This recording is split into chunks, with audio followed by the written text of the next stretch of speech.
રાજ્યમાં આગામી 24 કલાક વરસાદી માહોલ રહેવાનો છે. હવામાન નિષ્ણાત અંબાલાલ પટેલે આગાહી કરી છે. પંચમહાલ અને દાહોદમાં ભારે વરસાદની આગાહી કરવામાં આવી છે. છોટાઉદેપુર અને મહીસાગરમાં ભારે વરસાદ પડી શકે છે. કેટલાક વિસ્તારોમાં જળભરાવની સ્થિતિ પણ થઈ શકે છે.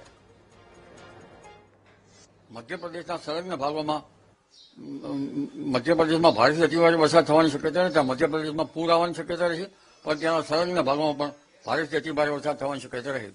ખાસ કરીને દાહોદ, પંચમહાલના ભાગો અને છોટાઉદેપુરના ભાગોમાં ભારે વરસાદ થઈ શકે. પંચમહાલના કેટલાક ભાગોમાં ભારે વરસાદ રહી શકે અને ક્યાંક જળભરાવની સ્થિતિ પણ બની શકે. આ ઉપરાંત મહીસાગરના ભાગોમાં પણ વરસાદ થવાની શક્યતા રહે. મધ્ય ગુજરાતના ભાગોમાં પણ વરસાદ થવાની શક્યતા રહે.